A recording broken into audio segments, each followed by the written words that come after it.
Pessoal, vamos entender o que está acontecendo, que hoje o editorial é um pouquinho preocupante, tá? Você não pode sair acreditando em qualquer um, é óbvio. E eu, vocês sabem, tenho uma fama de ser um cara um pouquinho alarmista. Ou seja, lá atrás, quando eu disse, olha, o Trump vai pôr sanção no Brasil, muito antes do Eduardo Bolsonaro ir para fora, eu falei, olha, o Lula está buscando briga com o Trump. Ele quer que o Trump brigue e rompa relações com o Brasil, porque ele precisa de um argumento para justificar o caos econômico que ele vai criar. Vocês lembram que eu falava isso? Quem me acompanha lembra, não lembra? E aí, se vocês falassem que estão vendo um tarifaço hoje, isso era algo impossível de acontecer. Aconteceu. Falei de sanções do Trump e lei Magnitsky. Lembra disso? Aí, aconteceu. Agora tem uma coisa que eu tô falando e que vocês estão falando que eu sou alarmista. Eu tô dizendo, por A mais B, que o Lula tá caçando sarna para se coçar. E aí eu tô falando de briga militar. Vem cá. Dá uma olhada nessa matéria, né?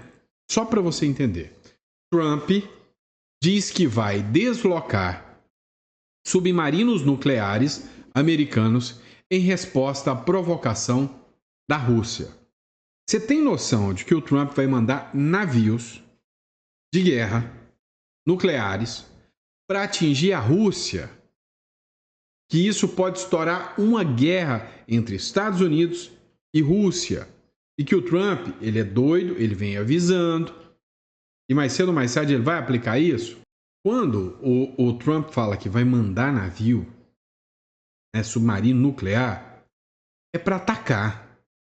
O presidente dos Estados Unidos, Donald Trump, disse nesta sexta-feira em sua conta na rede social Truth Social que vai deslocar submarinos nucleares americanos para, abre aspas, regiões apropriadas do planeta como retaliação às recentes declarações do ex-presidente russo Dmitry Medvedev. Ou seja, por causa de um ex-presidente que declarou, falou besteira, falou que vai retaliar os Estados Unidos, o Trump falou, você vai? Ou o Putin fala que não é nada disso e retira o que o outro falou, ou nós vamos entrar em guerra. Você entendeu com quem é que o Lula está lidando? E aí vem o Lula, essa figura, esse ser de sapiência incondicional, né? Está comprando petróleo da Rússia.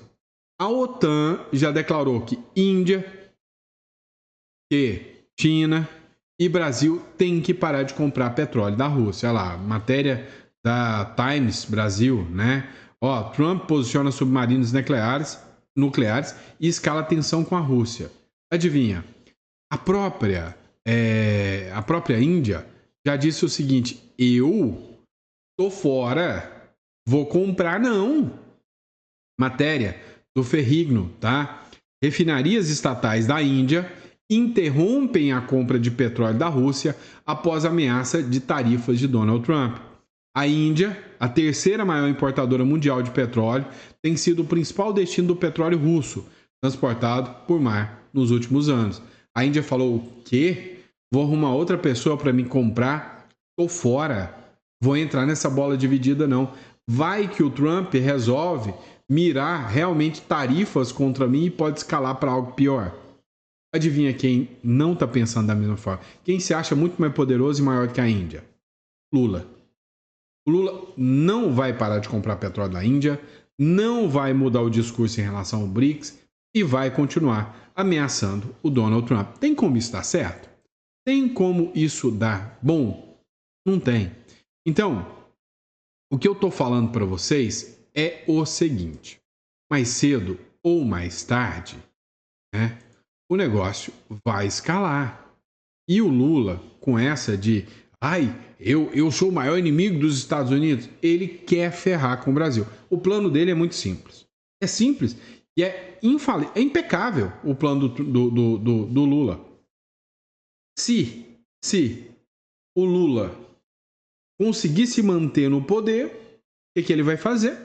Ele vai continuar como o Bambambam, né? Como o Maduro, como o Miguel Dias-Canel, vai continuar como um líder supremo de um país arrasado, porque o Trump na cabeça dele não vai fazer nada, ou ele destrói o país e quando for passar a sucessão em 2026, vai entregar um país destruído. Em 2027, já foi anunciado o shutdown total do Brasil. O Brasil vai ter as contas arrasadas em 2027. Não tem retorno à economia brasileira. Todo mundo já falou isso. Com o Lula no poder, não tem retorno à economia brasileira. É verdade ou não é? Pronto, não é? Agora, o negócio vai além. O Trump, ele disse, né, que vai atrás do Maduro, dessa vez de forma diferente. Deu um anúncio de 25 milhões pela cabeça do Maduro. O La Nación fez uma matéria dizendo que quer acabar, quer matar o Maduro. O La Nación disse que o Trump quer matar o Maduro. E aí, ontem, o Marco Rubio gravou um vídeo em espanhol dizendo que Cuba vai voltar a ser livre, que podem contar com os Estados Unidos, que dessa vez os Estados Unidos não vão abandonar Cuba. Se preciso for ter até operações militares, vai acontecer. Aí eu te pergunto, nós estamos livres do risco mesmo, sabendo quem o Lula é, sabendo que eles estão dispostos a comprar a briga? Qual a sua opinião? Mas vamos lá. Vamos falar da escalada entre Alexandre de Moraes e americanos. Não é nem Donald Trump. Porque o Alexandre de Moraes tem uma lista de inimizades lá na gringa, né? Aí a gente pode falar Maria Elvira Salazar, o próprio Marco Rubio disse que tomou ranço, né? O Lorival Pereira disse que o Marco Rubio tomou ranço do ministro Alexandre de Moraes, tomou ódio do Lula. Tem o Steve Bannon, tem um monte de desafetos do ministro Alexandre de Moraes lá na gringa, lá nos Estados Unidos. É mentira? Não é. Agora, tem o Jason Miller, esse tem um caso à parte. Não podemos esquecer do Elon Musk também, né? Ele tá sumido, gente. Vocês estão sentindo falta do Elon Musk? Não é? Sumiu. Agora, vem cá.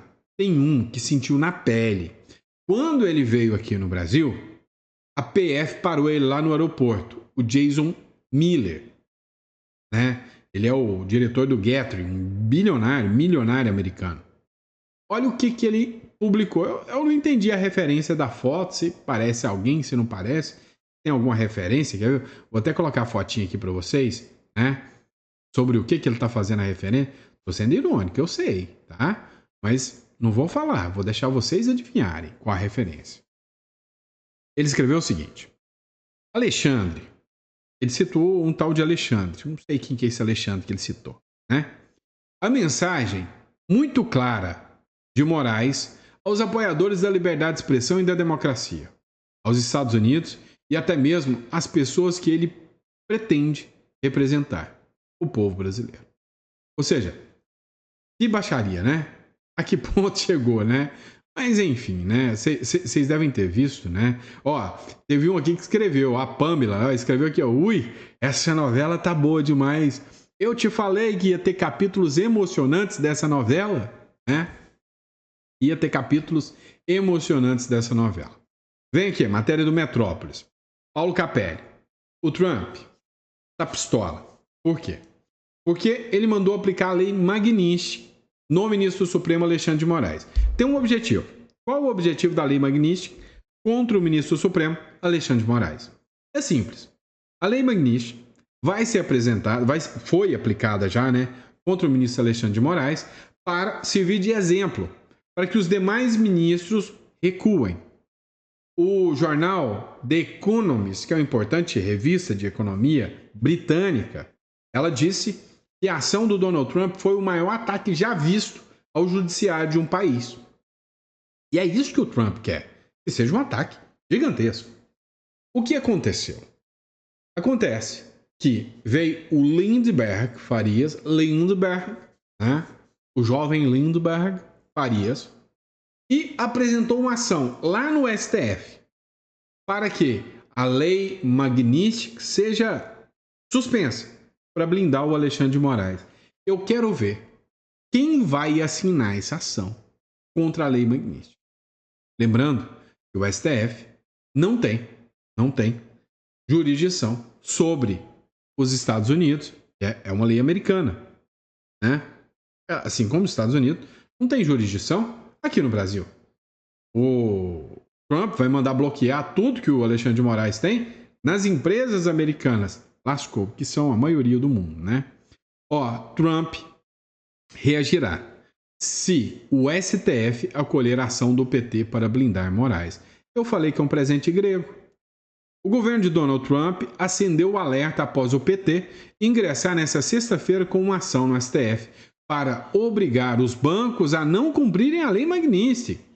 O objetivo do partido de Lula é fazer com que, abre aspas, nenhuma instituição financeira brasileira execute, aplique ou dê eficácia material à sanção estipulada pelos Estados Unidos ao ministro do Supremo, Alexandre de Moraes.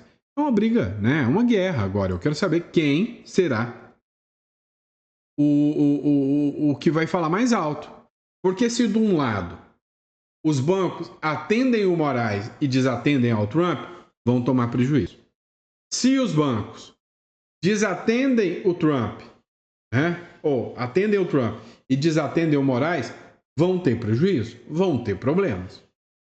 Nessa que se eu fosse o dono de um banco, eu acho que nessa eu preferia sancionar o Moraes do que caçar briga com o Trump. Nessa eu preferia, né? O impacto vai ser gigante. Agora, o que acontece? Né? Acontece o seguinte: o Donald Trump não quer que a lei Magnitsky seja barrada. Se for barrada, ele vai partir para o plano econômico. Resumindo, o que o PT quer? O PT quer destruir o Brasil.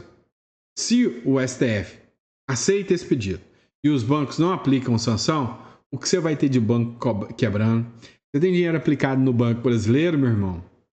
Tem dinheiro guardado na poupança? Tá com medo, não? Eu tô. Tô trincando de medo.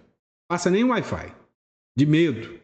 Para quem tem dinheiro em contas brasileiras, tá trincando de medo com o que pode acontecer, né? Então, é aquilo que eu recomendo para você, não é de hoje, né? Uma cédula uruguaia, abrir uma conta em dólar lá no Uruguai ou lá nos Estados Unidos, não é? Eu tenho medo do Brasil. O que pode acontecer? Já pensou? Se Trump e Moraes começam a pressionar os bancos brasileiros, o que vai acontecer aqui, hein? Vamos lá, parou ou não? Tem mais capítulo bom dessa novela. O capítulo tá bom. Vem. Marcel Van Hatten, A Hora da Verdade. Será que Alexandre de Moraes vai censurar também um jornalista americano que quer entrevistar Felipe Martins? Ou vai autorizar a entrevista e permitir que o mundo saiba da tortura que ele sofreu na cadeia? Matéria da CNN, hein? Jornalista americano pede ao STF para entrevistar Felipe Martins. O jornalista americano Michael Schellenberg protocolou nesta quarta-feira, ainda não teve resposta há 2 dias, um pedido no STF para entrevistar o réu Felipe Martins, ex-assessor para assuntos internacionais da presidência da República durante o governo Bolsonaro. A solicitação foi endereçada ao ministro Alexandre de Moraes, relator da ação que apura uma suposta tentativa de golpe de Estado após as eleições de 2020. Para quem não entendeu o tamanho da armadilha que eles prepararam para o Alexandre de Moraes, está na hora de entender. O Michael Schellenberg, ele é o quê? Um jornalista americano. Se o Michael Schellenberg tiver o pedido negado, ele já tem uma prova suficiente para falar em censura. E ele vai levar isso a mecanismos internacionais. Vai ser um grito de um jornalista americano dizendo que o Brasil censura opositores e que, inclusive, censurou, né, uma entrevista. Se o Lula preso, se o Beira-Mar, se a Suzane von Richthofen pôde ter entrevista, por que o Felipe Martins não pode? Então ele vai ter uma arma poderosa na mão para falar: olha lá, vocês não falam que ele não censura? O que é isso então? Censura. Dessa vez, um jornalista americano, não é o que ele já deitou e rolou de fazer em cima dos brasileiros, não. Agora é contra um americano. Se o Alexandre de Moraes autoriza, o Felipe Martins vai falar de solitária, vai falar de prisão ilegal, vai descascar o ministro Alexandre de Moraes. Coisa que ele sempre quis fazer. E aí? Fosse o Moraes agora, o que você tomava de decisão? Você deixava o Felipe Martins dar entrevista ou não deixava o Felipe Martins? Olha, de censura para censura, se eu fosse o Moraes, eu deixava não. Outra questão. Nicolas Ferreira. Pois é, Nicolas Ferreira anuncia campanha nas redes pelo impeachment do Alexandre de Moraes.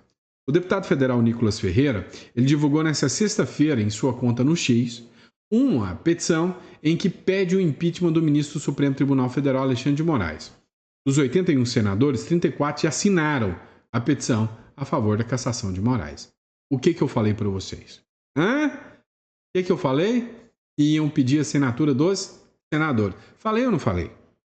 Eu disse para vocês o seguinte: o Nicolas Ferreira protocolou o impeachment do ministro Alexandre de Moraes em virtude da sanção da Lei Magnitsky contra ele.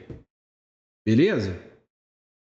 Vai correr os senadores, vai chegar no ouvidinho do senador e falar assim: ô senador, vem cá, você viu o que eles fizeram? Um monte de gente que caçou visto, não tem mais Disney, vocês viram? Vocês viram que a Magnitsky está chegando? Vocês viram que o Donald Trump está a fim de investigar um monte de gente aí?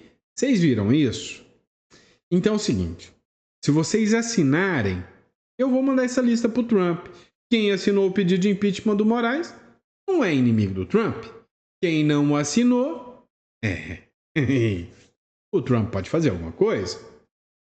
E aí? Vou jogar você na bomba de novo.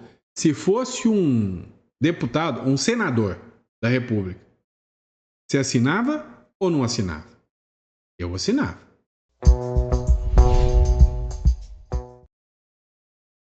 Acabou não. Tem mais capítulo interessante dessa novela. Eu te disse que a novela tá bem interessante de assistir.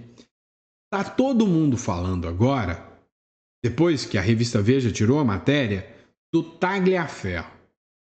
Ex-assessor do ministro Alexandre de Moraes, tá dando entrevista, virou celebridade no Brasil. Tá todo mundo querendo saber os bastidores do poder, os bastidores do gabinete do Supremo Tribunal Federal, e ele é a figura que está disposta a contar tudo, inclusive para o Parlamento Europeu. Matéria do Paulo Capelli. Ex-assessor de Moraes estoura champanhe para brindar a sanção de Trump. O ex-assessor do ministro Alexandre de Moraes, que é o Eduardo Tagliaferro, deixou o Brasil e brotou na Itália, celebrando com champanhe a decisão do governo Donald Trump de aplicar a Lei Magnitsky contra o magistrado. No podcast Timeline, que é apresentado por Alan dos Santos, que está foragido nos Estados Unidos, o Tagliaferro apareceu brindando e disse ter informações de que seriam apenas a, abre aspas, pontinha do iceberg, fecha aspas, de supostos abusos. Em mensagens a aliados, afirma guardar documentos e dados sobre o Supremo Tribunal Federal. Já falamos sobre isso, mas calma que vem mais, tá? Tenho bastante coisas e informações. Aquilo lá é só a pontinha do iceberg. Tem algumas coisas fraudulentas que foram feitas. Ele, o Moraes, vai me assistir. Ele sabe do que eu tô falando. Lá de agosto de um ano aí, entendeu? Deu a data, hein? A ordem era deletar. E como sou uma pessoa prevenida, sempre guardei porque sabia que um dia isso viraria história e teríamos que contar a verdade. A coisa vai ser divertida, afirmou o Tagliaferro. Rapaz, mas tá todo mundo doido para saber o que o Tagliaferro tem a falar. Vários jornais estão dando entrevistas ao Tagliaferro. Tá famosinho o menino agora. Ó. O Tagliaferro, ex-assessor do Moraes, expôs muita coisa ao vivo. Primeiro, na rádio Auriverde. Olha só. Esse homem é um ser complicado, ele é um narcisista, ele é um tirano, entendeu? E ele não tem limites para chegar no seu objetivo, provas. Se provas foram inventadas, essas provas foram inventadas por ele após o relatório emitido pela ED. Quero deixar bem claro aqui que o pessoal do gabinete da Assessoria Especial de Enfrentamento à Desinformação não era a favor. Eles sabiam que estava errado, eles sabiam que não era legal, eles não estavam confortáveis, eles se sentiam ameaçados, eles se sentiam assustados. E eu, como um líder, não podia deixar esse povo sozinho. Não podia deixar sozinho. Entendeu? Muitas vezes, de fato, foi feito coisas que, fala, não dá, não dá. Você vê o próprio vazamento ali, a conversa minha entre Ayrton Vieira, em que ele fala, o ministro quer isso, o ministro quer aquilo. E eu respondo com relação à Revista Oeste. Não tem nada de criminoso ali. O que tem ali são matérias jornalísticas. Então, Ayrton Vieira, não com intenção maldosa, mas sabendo como é o chefe, falou, cara, usa a sua criatividade. Só que assim, a gente sempre falava em termos em descontraído, porque se a gente fosse ser turrão, sofrer, expressar, a gente não vivia. O trabalho já era muito tenso. O trabalho ele estava sendo feito, sendo pedido com viés político, entendeu? Direcionado. E isso não me agradou. Não me agradou. Porque esse... Pois é, pessoal. Isso aqui foi o depoimento do próprio Tagliaferro, que esteve também, né, na revista Oeste, lá no Faroeste Brasileira, do Pavinato, e deu um depoimento ali também, ó. Tagliaferro. Moraes usava o gabinete para atacar a direita. O Tagliaferro, ex-assessor de Moraes, afirma que os alvos eram predefinidos e que, a partir daí, elaboravam os relatórios e buscavam as provas através de publicações desses perfis. Mandava para vocês, não eram vocês que buscavam. Alguém mandava isso e falava, verifica se isso é desinformação. Desculpa te perguntar, mas a nossa audiência quer entender um pouco como era o cronograma dessa verificação de desinformação. Na verdade, não tinha a palavra verifica se é desinformação. Tinha o seguinte, entra nesse perfil, vê o que está falando, joga num relatório e me devolve. Era feito dessa forma. Então, nós não ficávamos pesquisando o que era, o que não era desinformação. Eram alvos já pré-definidos. E essa é muito importante. E olha, a tua informação, eu não sei se foi um lapsus, mas alvos pré-definidos é uma definição perfeita, porque lembro muito concretamente quando a Revista Oeste foi incluída nesses alvos e a fala, se não lembro mal, e me corrija por favor, era use a sua criatividade, ou seja, era a tua criatividade que poderia resolver se a nossa Revista Oeste estava sendo ou não usada como uma ferramenta de desinformação, seria isso? Sim, a palavra realmente, de fato, naquele áudio vazado foi essa, né? Porque como vocês todos viram, quando me foi perguntado, pedido para eu poder verificar a Revista Oeste, eu falei que não tinha nada, que era uma matéria jornalística, que para mim aquilo não era desinformação. Como fiz com diversos outros meios de comunicação, pessoas, entendeu? E assim, a resposta foi, o ministro quer, e você sabe como que ele use a criatividade. Porém, eu não uso a criatividade, eu trabalho com a verdade, é diferente. Agradando ele ou não. Ou seja, Eduardo, que tentando fazer uma linha de tempo, alguém mandava um vídeo, uma publicação, vocês tinham que avaliar se essa publicação estava dentro do contexto da desinformação, já vinha um pouco direcionado, né? Seria, busque alguma coisa disso, ou seja, temos o suspeito, busque o delito, em lugar de verificar o delito para ver quem era o suspeito. E aí o objetivo, pelo que eu li em determinadas matérias, era buscar de publicações pseudo-golpistas para desmonetizar os canais de comunicação, ou seja, o objetivo nesse caso era atacar a monetização para asfixiar, afogar financeiramente esses meios. Eu vejo com outros olhos e outras palavras. Por favor. A frase seria o seguinte, nós já temos um condenado, documente, relate e nos encaminhe para que a gente possa efetivar o que precisa ser feito, derrubada, oitiva, busca e apreensão.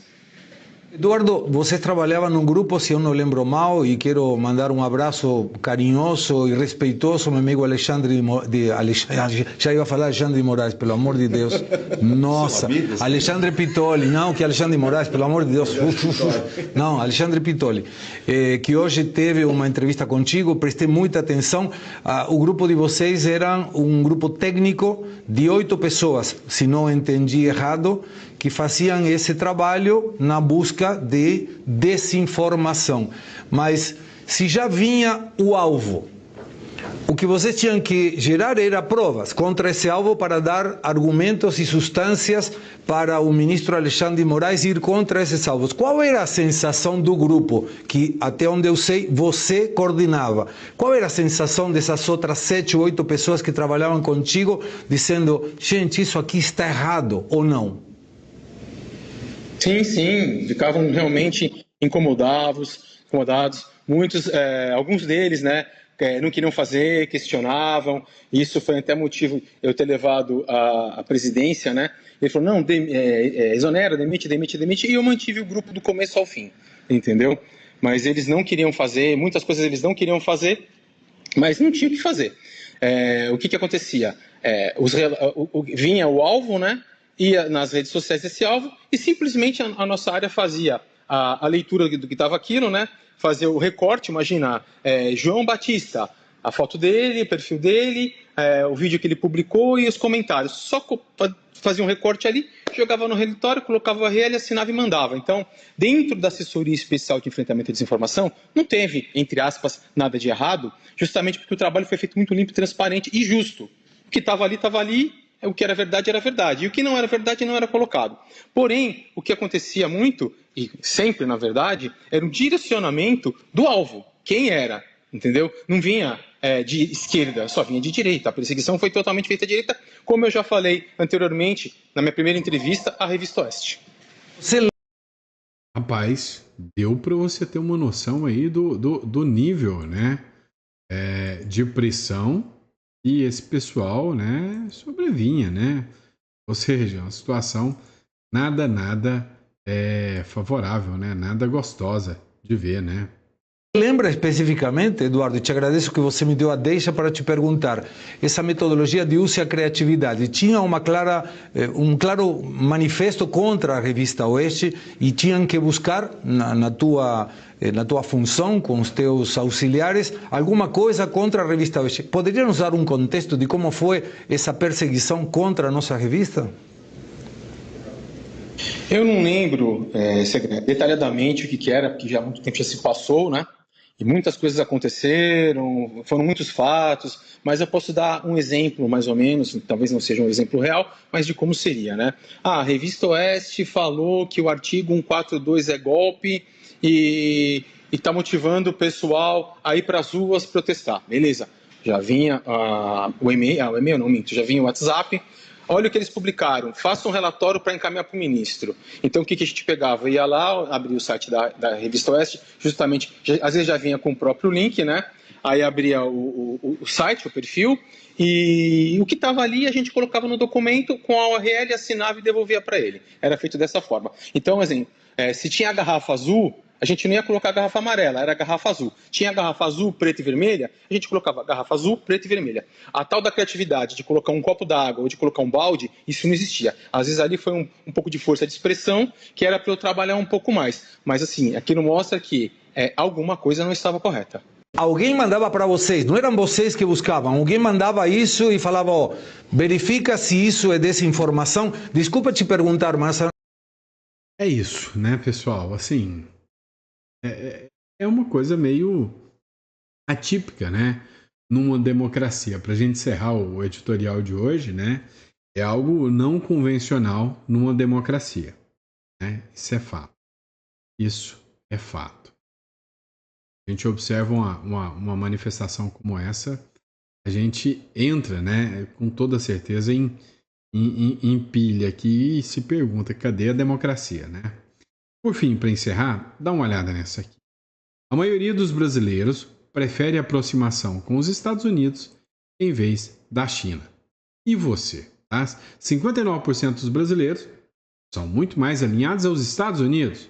32% a China. Agora, eu te pergunto, e aí, né? Numa situação, num complexo como esse, o povo é soberano ou não é para escolher? Entre ser aliado dos Estados Unidos e ser aliado da China, ou ser inimigo dos Estados Unidos, ser inimigo da China.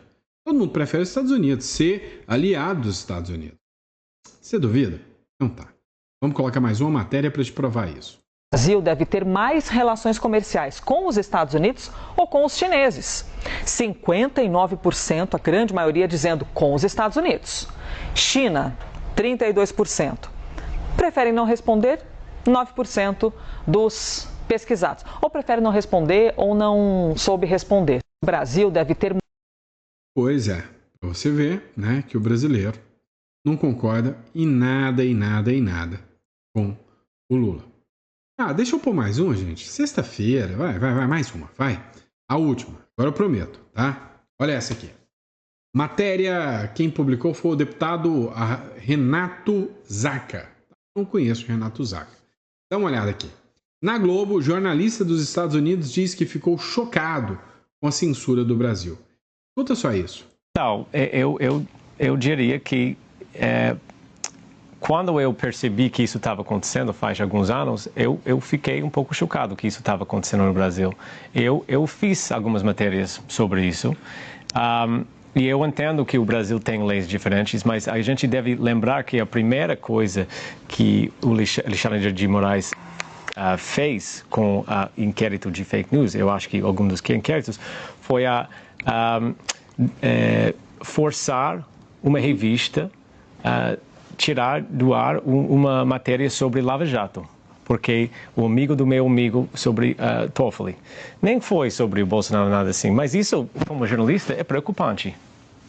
Então, eu acho que é verdade que o que Alexandre de Moraes tem feito aqui para um correspondente estrangeiro sempre foi um pouco surpreendente. Mas, ao mesmo tempo, o Magnitsky Act é desenhado para abusos de direitos humanos muito graves, muito graves.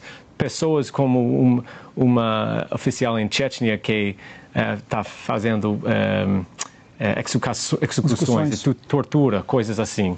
Uhum. Então, isso não é apropriado para um juiz nesse caso. Eu não quero dizer isso, mas eu acho que, para mim, para muitas pessoas hoje me disseram que, e tem me dito que é bem chocante que eles usaram essa ferramenta para esse tipo de coisa. É muito grave, né? Muito grave. Então, Vamos lá. Lembrando a vocês que muitos vídeos eu não assisto antes para fazer reação com vocês aqui. Tá? Cara, eu acho assim, se você for parar para pensar, ele tá certo, tá? Assim, é uma sanção muito pesada se fossem questões brandas. Mas o que está acontecendo no Brasil é algo que está no nascedor. O grande problema é esse. Eu não concordo com ele no seguinte sentido. Olha, vamos fazer o seguinte. A gente está vendo que aquela pessoa está se tornando uma tirana. A gente está vendo que o Maduro está nascendo. A gente está vendo que o Maduro está tomando poder. A gente está vendo que o Maduro está matando um aqui, um ali, manda para prisão, tira direito, tal. Aí o Maduro vira um tirano, tal. Aí a hora que ele já é um tirano gigantesco que já matou um monte de gente. Aí vem, pum, agora aplica? Não. Cara, na minha visão, não é só o Trump. É Marco Rubio, Salazar, um monte de gente, inclusive aqui no Brasil, fala, olha, estamos indo para um caminho sem volta. Sem volta. Então, a única forma de resolver é cortando o mal pela raiz. Então, por isso, eu não concordo muito, né, que a Magnitsky seja inapropriada. Não acho, tá? Para ser sincero com vocês. Tá bom? É isso, pessoal. Fiquem com Deus. Muito obrigado pela confiança, pela credibilidade. E que Deus nos abençoe e nos dê sempre uma mesa farta, repleta de bênçãos para você, para toda a sua família. Bom, falei como se fosse da hora do almoço, né? Mas já é o último editorial do dia. Eu me perco aqui nessas, tá? O pessoal que eu atendo, da holding, da offshore, quando entra em contato, marca a consulta, né? A maioria das consultas sou eu ou a doutora Jéssica, que trabalha comigo, que faz, né? Então, quando a gente vai atender, o pessoal fala, caramba, você é acelerado demais. Como é que você aguenta fazer tanto de editorial, o advogar, tem empresa de imigração, tem um monte de coisa? Rapaz, não sei. Sei que tem hora que eu perco até o rumo de casa também, né? É normal. Você é empreendedor, eu tenho certeza que você já passou por isso. Bom? Pessoal, obrigado. Fica com Deus. Se quiser contratar, né, nosso trabalho de holding, offshore, na descrição aqui tem um link. Agenda uma consulta e a gente vai estar te orientando, né, sobre como estruturar o patrimônio, proteger o patrimônio. Uma orientação sempre vai muito bem. Certo? Abraço, fica com Deus e até o próximo editorial. Abraço.